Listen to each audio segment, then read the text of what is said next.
So what I'd like to do is really kind of introduce us to a lot of information that I think you already know, but maybe we can encapsulate it within the next 40 minutes or so. I think we've heard a lot about this Pope, and we've watched 18 months, almost a little more than 18 months of his time as Pope, but maybe we can put some things into perspective. And so I call this Pope Francis in the Church's Field Hospital, but I think that that's going to be a metaphor that's going to be linked throughout this, and I'm only going to spend a little bit of time really unpacking that metaphor at the end of this.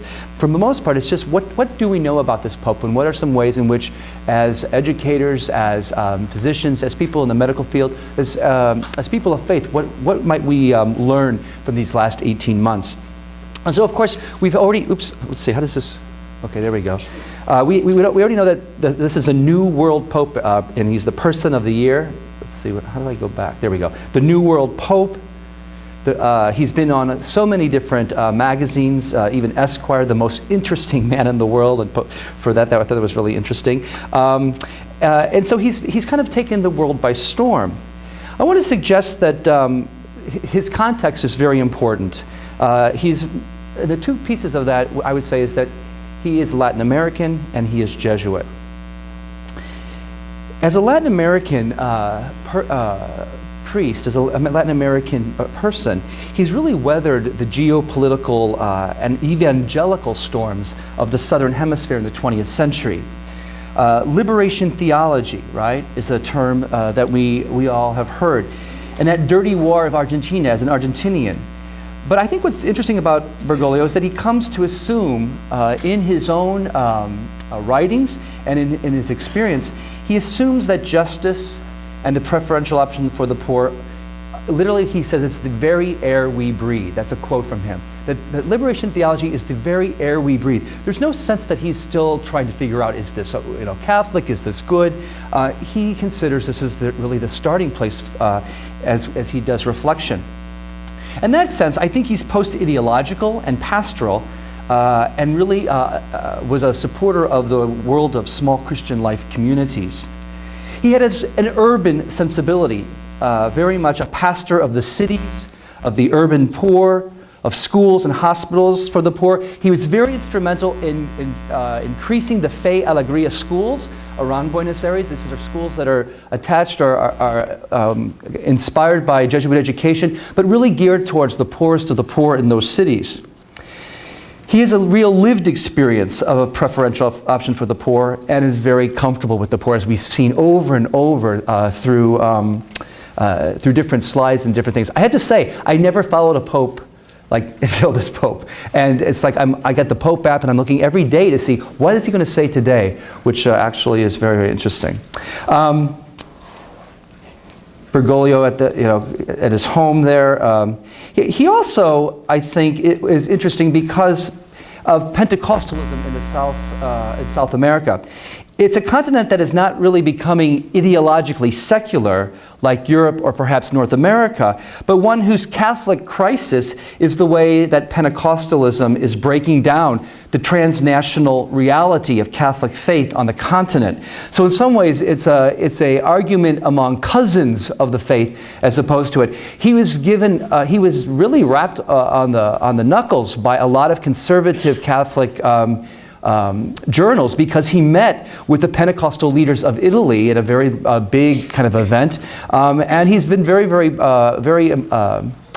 close friends with some of the Pentecostal leaders of Argentina, Argentinian. Yeah. So in that sense, that's a very different kind of sense. It's not so much then hung up on Europe, not hung up on the intellectual brinkmanship between religious faith and secular culture.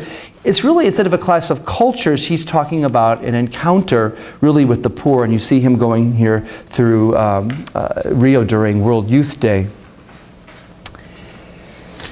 He's a Latin American Jesuit. He's not only weathered just the geopolitical storms, he's also weathered the renewal of religious life in the face of the paradigmatic cultural shifts in the church and the world. Bergoglio, as provincial, was a very interesting man. A Jesuit named Philip Endine translated all of his Bergoglio's text that he wrote as provincial from the Spanish. And what we find there is a man who is steeped really in Ignatius of Loyola and the importance of the spiritual exercises, really as the source and the style of his engagement when he was provincial.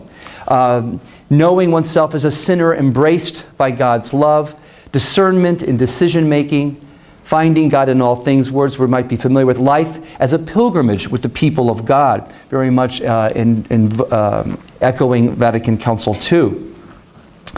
One of the things that I think that's really interesting about this Pope in the first year, really, but even now in the 18 months, he was just with the Jesuits in the Jesu at the celebration of the Restoration, is that there really is a renewing of his own love and his own union with the Society of Jesus, and making that a very public statement. I think most Jesuits say when he was elected, we weren't sure exactly where he stood, and that the first 3 to 6 months was really an opportunity for the Society of Jesus to get to know this Pope as a Jesuit brother. Of course, we have that great article, that journal interview that Antonio Spadaro did at America Magazine, right? And even in there, he talks about discernment. This is a quote from him. He says, "Discernment is always done in the presence of the Lord, looking at the signs, listening to the things that happen, the feeling of the people, especially the poor." So this is this is a new starting place in many ways for kind of a papal conversation on what do we do? What do we do next? Context and balance, he says, on issues related to abortion, to gay marriage, and the use of contraceptive methods comes out of this same journal article. He says, quote, "We have to find a new balance, otherwise even the moral edifice of the Church is likely to fall like a house of cards, losing the freshness and fragrance of the gospel." So this kind of is the opening salve, in some ways, to a new way to think about ways to think about how the Church can interact with the world or engage the world, using a lot of tropes from the Vatican Council, Gaudium et Spes. It was very significant to, I think, most Jesuits to see Pope Francis pray more than once, bring flowers to the grave of Pedro Rupe in the Jesu. Again, that this Pope, actions speak louder than words, and so that silent prayer was very, very important. Also, St. Peter Faber, a man of the exercises, a Jesuit companion of Ignatius of Loyola, was canonized because Bergoglio found in his writings, in his model of life, a kind of a model for himself. This is the new picture. This painting just went up in the Jesu a week ago, and it's during the Restoration, it's the 3 Jesuits who were kind of important, Ruthen, and then of course you have Pedro Rupe at the bottom there taking Christ off the cross. So this is now part of the Jesu. Just the Pope inaugurated that just about 2 weeks ago. So he's a Pope of the Southern Hemisphere who gets the Church and is a humble player in that Church. Now I want to turn, though, so that's the context. A man who is a Jesuit, a man from Latin America. But I think in some ways the other part of his life, or at least the way the world engages him, is that for this Pope, style is substance. That the medium is the message. Here we have, of course, I think the 2 most wonderful, I think, magazine covers. The New Yorker, you have the Pope. I mean, if the New Yorker, this kind of very secular, highbrow magazine, can appreciate him, and Rolling Stones can appreciate him in many ways, it does kind of give us, considers that he somehow has caught the imagination of many. John O'Malley, the great theologian and historian, talked about Vatican II's kind of what he calls its heuristic way of speaking about faith as very relevant to how we engage as theologians in the modern world, or how we engage as people of faith. Oops, we don't go to the selfie yet. And so he says that Vatican II was really a different kind of rhetoric for the Church. It was a rhetoric not of reproach, but a rhetoric of affirmation. There were no kind of moments where there was condemnations. It really was a rhetoric of invitation and affirmation, and that these are certainly the way that this Pope has come across to a worldwide media, to most people. So we have from the artistic and urbane New York cover to the more irreverent cover story in Rolling Stone, to the Pope's own selfie, right, with the kids in St. Peter's. Certainly, if the style is about kind of approachability, about affirmation, then the Pope's medium, in terms of medium as the message, is certainly his work on his time with the poor. It's all about the poor. As Archbishop of Buenos Aires, that was certainly his modus operandi. It worried and bothered a very Catholic, conservative element that's very, very powerful in Argentina. He was not really always in good rapport with them. And I thought it was really interesting when he became Pope. Usually a retired cardinal becomes the almoner who gives out alms on behalf of the Pope. And he picks a 50-year-old Polish prelate because he wants somebody with a lot of energy to go out and find people, find the poor, not somebody who the poor will come to his office. And so his job has changed. He now goes out into the streets of outside of the Vatican in order to do that. So he's kind of making a very different kind of thing. It's all about joy as well. Here we have him blessing the Harley Davidson during their anniversary. I happened to be in Rome during this, and there were about 500 hogs all down the Via Conciliazione, and the Pope in his blessing all of these bikers, really, and it made you want to laugh, and it made you just feel kind of the joy of the day. He's got 2 bikes, and they've both been donated for charity. He's kept apparently the hog jacket, so that's what I've been told. Certainly, he's been hugging and caressing babies, children, the disfigured, and the handicapped. That's been kind of an image that kind of says so much more than anything else he could say. World Youth Day, a great success there as well. He was at San Egidio last July, I think it was, or maybe August, and he says, this is just a quote from his homily, "Make a ruckus and don't be so rigid." Okay. He says, "I want, quote, a church that is accident prone, rather than one that is sick because it's closed in on itself." So if there is a kind of esprit de corps here, here's one that's been given us.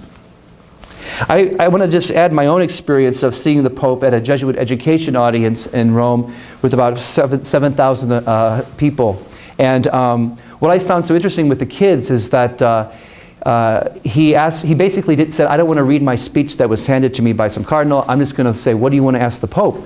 And all the kids kind of lined up on one side, and the Pope was in his little chair, and this keeps on moving. The Pope was in his chair, and every time a question was asked, he got up out of his own place and went to the secure and safe place of the child and talked to the child kind of off-center. And that became, of course, the most important part, I think, of this thing, is watching him move out of that regal sense to talk to these students. I was very moved. That's also where he said he would need a psychologist if he lived by himself in the papal palace. So that was in all the papers in Rome. Church needs psychologists, psychiatrists, who can't live alone. All right. Well, in terms of the spirituality of the Pope, and maybe of the rhetoric of the Pope, I do think that he is very much, if we can use that word, postmodern. Note in everything that he says, note in the style of his words, different levels of registers, kind of making different meanings put to very expressive effect. You might say that Francis has a pastiche style, much far removed from the Petrine kind of magisterial style. There's nothing kind of royal, even elegant about what he says. Instead, he tries to find that unique kind of profound metaphor that both can ask us to enter into it, but also in many ways, for those who are completely conservative around this Pope, they can't say, well, he's not talking about doctrine there. But in some ways, he is talking about doctrine. He's talking about a new way to enter into the living doctrine, the living faith. And so, of course, one of the first, and I think really important ones for this conference, the church as a field hospital. You've heard him say this. I see the church, he says, as a field hospital after battle. Why does it keep on moving? After battle. It is useless to ask a seriously injured person if he has a high cholesterol and about the level of his blood sugars. You have to heal his wounds. Then we can talk about everything else. Heal the wounds, he says. And so this as a kind of metaphor, not even the people of God, but not anything else, but as a field hospital, a place where the wounded come, the place where the healing occurs, the place of mercy. It's a geographical space that's outside of the church. It's a place that is on the borders. It's a place of battle. It's a place where we meet people who are hurt. He talks about the church, he says, is more than a charitable NGO. Quote, we can walk as much as we want, we can build many things, but if we do not profess Jesus Christ, things go wrong. We may become a charitable NGO, but we're not the church, the bride of the Lord. So what motivates our actions, our service? What motivates our agency in the world? We are the body of Christ, the bride of the Lord. Probably most famous of them all is he talks about the humility of priests and bishops. And we are the lucky beneficiaries of a new kind of style, kind of a Pope and the Francis style with our new Archbishop coming. He says, quote, this is precisely the reason for the disaffection of some, who end up sad priests, in some sense becoming collectors of antiques or novelties, instead of being shepherds living with the smell of their sheep. This I ask you, be shepherds with the odor of the sheep. Make it real as shepherds among your flocks. So saying that to basically to the government of the Vatican and to all those who are looking at at councils for electing priests. I kind of like this one. He calls it the middle class of holiness. He says, in God's great plan, every detail is important, even yours, even my humble little witness of those who live their faith with simplicity in everyday family relationships, work relationships, friendships.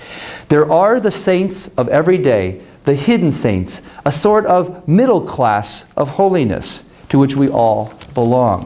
So I think he is trying to suggest in these very pithy, almost kind of pastiche things, middle class of holiness, put these kind of contrary things together and see if we can have a new way of thinking about ourselves.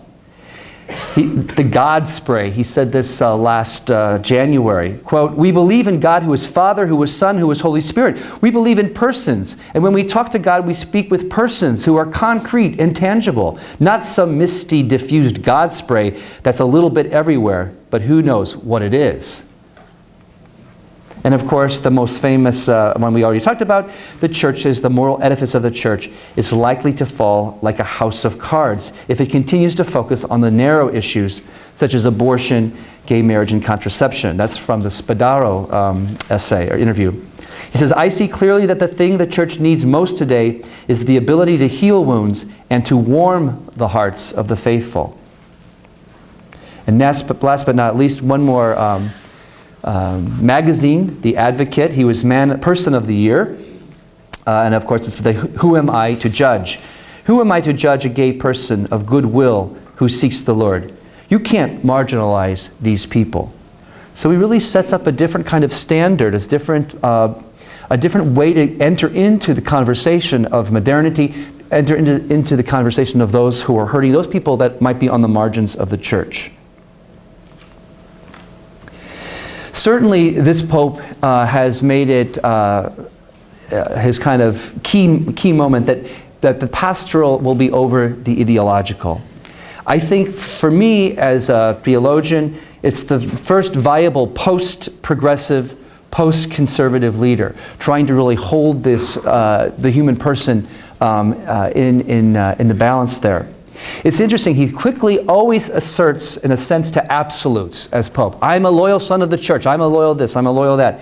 And yet he moves to the human condition immediately after saying that, because the human condition sometimes trumps, or at least with this Pope, most times trumps these moral absolutes. So he always puts those two together. I'm a loyal son of the church, yet who's he talking with? Who is he ministering to? Who's in front of him? Certainly with moral life issues, we see an echo of our own Cardinal Bernardine's seamless garment, that there's something very, very much in line there. When The Joy of the Gospel came out, it's actually a very good read. It's not a difficult read even. he does a lot of things there. He quotes basically the best practices of bishops' conferences around the world. I really love that about it. He says, well, this is what they're doing in Kenya, and this is what they're doing in Brazil. And as the Canadian Bishops' Conference says, he's already sharing the wealth of his kind of mission. There are these other bishops who actually maybe can say something to evangelization, the joy of the gospel. He has a whole section just on how to write homilies. He's like, okay, we need to be better evangelizers. A good homily is this, this, and this. Don't do this, don't do this. It was incredible. I think we should have it in our homily classes. Social justice is definitely the pastoral response. He talks about the economies of exclusion, trickle-down theories, soulless capitalism. One of his quotes, besides this one, is here, this is: the promise was that when the glass was full, it would overflow, benefiting the poor. But what happens instead is that when the glass is full, it magically gets bigger. Nothing ever comes out for the poor. And another one that I think that really got people upset and made a flurry of blogging, he said, some people continue to defend trickle-down theories. Yeah, this is not the same one. Right. Some people continue to defend trickle-down theories which assume the economic growth encouraged by a free market will inevitably succeed in bringing about greater justice. This opinion, which has never been confirmed by facts, expresses a crude and naive trust in the goodness of those wielding economic power and in the sacralizing workings of this prevailing economic system. So there really is a kind of a call to arms about how we talk about the poor and how we take care of them, and how economic policies seem to always forget the poor as a kind of an afterthought. Again, this reformation, I think, is a word. Someone once asked me, do you think that he's causing a revolution? And I don't think that would be a word that this Pope would use, although he has used the word reformation or reform more than once. So I think he's a loyal son of the church, really trying to reform. And first of all, we saw in his first, I would say, 8 months to the first year, really a reformation of the Curia, trying to just to level seriously with the hierarchy, right? The C8, the Cardinals 8, it's now the C9, I guess, this group of cardinals from around the world who are meeting to really put up a new constitution for the Curia, highlighting the place and the role of bishops' conferences. This is kind of a new thing. The previous Pope, and certainly John Paul II and Benedict, were very weary and skeptical of bishops' conferences. Too, perhaps, I don't know, maybe too democratic, I don't know. But this Pope has not only mentions them in his the Gospel, his encyclical, and also he mentions it constantly when he's with these C8. So they're all very much trying to reform the thing. And of course, we have our own incoming bishop, Supich, who has spoken in America and in Commonweal and other magazines about these kinds of issues, especially about how we engage, not as a culture warrior, but as a man of dialogue. He certainly has new priorities in his travels. He goes to Lampedusa on the left top there, his first destination outside of Rome, an immigration center, right? He goes to the favelas of Rio during World Youth Day, prisons as a good place to do Holy Thursday's washing of the feet, and he had just come back about 2 or 3 weeks ago from Albania. His first European country to visit was a place that was still struggling very much, but also a place that was very much a mixed religious community of Catholic, Orthodox, and Muslims. So his first places of priorities have been also been about a kind of a style of leadership. In an interview about disagreements about Cardinal Casper's address with the Curia, as he was talking about how we're going to talk and trust one another, he says, basically, I would have been worried if there had not been intense discussions in the consistory. It would have been useless. The cardinals knew they could say whatever they wanted. Fraternal and open discussion helped develop theological and pastoral thinking. I'm not afraid of this. On the contrary, I seek this. So this whole idea of the synod and having 2 synods back to back, saying that we really want to learn from the first one to get to the second one. This extraordinary synod that's going on right now, and the ordinary synod that will be going on very soon. So basically, dissent is no longer a dirty word, and he really holds for kind of a loving kind of criticism, a criticism that's from the inside of people in the church. And collegiality and collaboration over secrets, right? And this Synod on the Family is the case in point. So evangelizing the world to convert the church.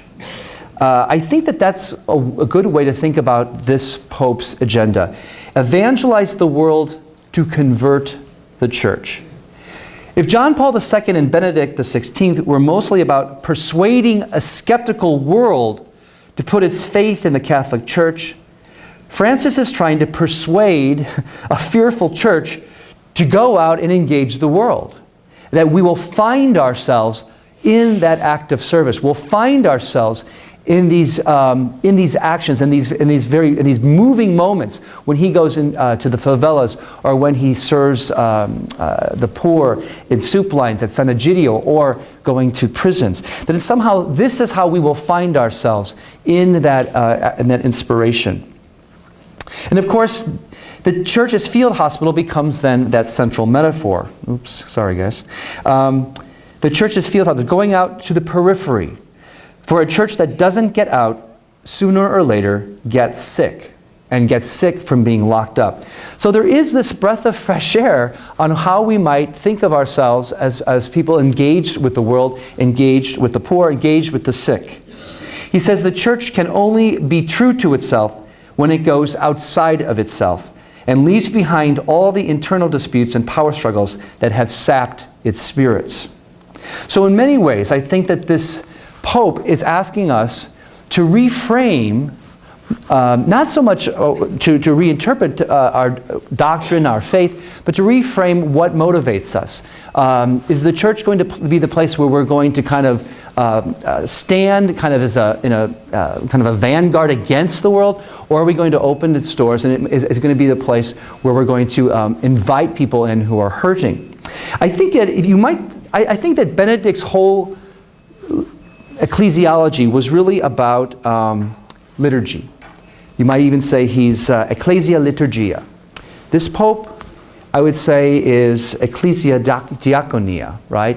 A church of service, that we will find ourselves in service as much as, or perhaps more than, a church in worship. So that's really all I then have for today. I think it's, is that pretty good? Yeah, and we're back to the top. I'd be glad to take any of your questions.